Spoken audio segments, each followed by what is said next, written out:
ரீசெண்டாக ஊருக்கு போயிருந்தேன். அவங்க அண்ணனுக்கு வந்து கல்யாணம். இவர் வந்து பட்டு வேட்டி பட்டு சட்டை போட்டு வந்தார். அப்போ வந்து அவர் அண்ணன் தான் மாப்பிள்ளை, ஆனால் எனக்கு பார்க்குறக்கு இவர் தான் மாப்பிள்ளை மாதிரி இருந்துச்சு. அப்புறம் ஒரு ஸ்டெப்பில் இறங்கி வந்தார். என் மனசில் வந்து தமிழ்நாட்டு மன்மதனே வாராங்கிற மாதிரி பாட்டு. ஓகே. ஐயோ, உங்களுக்கு தெரிஞ்சதா அது? என்ன தெரிஞ்சது? அவங்க ரசித்ததா? இல்லை என்னது? நைல் நதி நீளம் எவ்வளோன்னு தெரிஞ்சது? இல்லை, எனக்கும் ஒரு ஃபீல் வந்திருக்கு. எங்கள் ஊர் வந்து வில்லேஜ் தானே. பொங்கல் விழா வருஷம் வருஷம் நடக்கும். பொங்கல் விழாவுக்கு வந்திருந்தாங்க. சின்ன வயசில் பார்த்ததுக்கும் அன்றைக்கி வந்து சாரியில் பார்த்ததுக்கும் அப்படியே ஸ்மூத்தான சூறாவளி வந்தால் எப்படி இருக்கும்? அப்படியே பின்றாம்பா. ஒரு பக்கம் தமிழ்நாட்டின் மன்மதனே, இன்னொரு பக்கத்தில் ஸ்மூத்தான சூறாவளி. அப்படியே அப்படியே நம்மளையும் தூக்கி அப்படியே காத்தோட சுற்றிட்டாங்க. அந்த மாதிரி ஒரு ஃபீல். அப்புறமாட்டிக்கு அவங்க வேற வந்திருந்தாங்களா, நம்ம ஏதாவது ஒன்று பண்ணணுமே, இதில் ப்ரைஸ் வாங்கணுமே அப்படின்னு சொல்லிட்டு ஆர்வமாக எல்லா போட்டிலையுமே கலந்தேன். ஆப்பிள் கடித்தல் இந்த மாதிரி நிறையா இருக்கும். ஆப்பிள் கடித்தல்னா தண்ணிக்குள்ளே ஆப்பிளை போட்டு கடிக்க விடுவாங்க. தண்ணிக்குள்ளே ஆப்பிளை போட்டு கடிக்கணுமா? அதுலலாம் ப்ரைஸ் வாங்கிட்டேன். ஆனால் ப்ரைஸ் வாங்கிருக்கீங்க.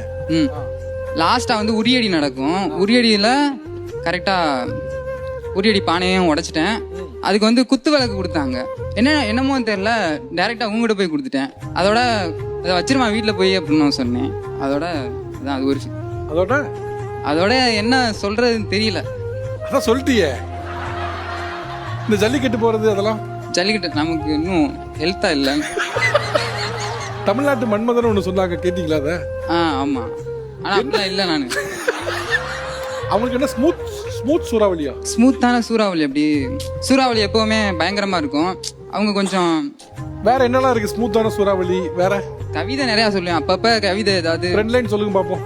கம்பர் தெருவின் காக்கை குருவிகளும் கவிப்பாடுமே நீ கண்ணை செய்தால். அதுக்கப்புறம் அந்த மாதிரி சும்மா ஐஸ்கிரீம்லாம் வாங்கி கொடுப்பேனா. ஐஸ்கிரீம்லாம் வாங்கி கொடுக்கும்போது சும்மா ஒரு காமெடி தான் போடுவேன். என்னன்னா, சாப்பிட்டது என்னமோ நீ ஐஸை, ஆனா உருகி போனது நான். அந்த மாதிரி கீழே வந்து எடுக்கிறது சொல்றீங்களா? இல்ல, இங்க இருந்தே சொல்றேன். இல்ல, கீழே பரவாயில்ல, கீழே வாங்க. இங்க எத்தனையோ பறவைகள் இருந்தாலும் இல்ல நீ எத்தனையோ சொன்னாலும் கீழே வந்து சொன்னா நல்லா இருக்கும். கீழே வா. இங்கு எத்தனையோ பறவைகள் இருந்தாலும் என் அழகிய வண்ணமயிலுக்கு ஈடாகுமா? பின்றாம்பா.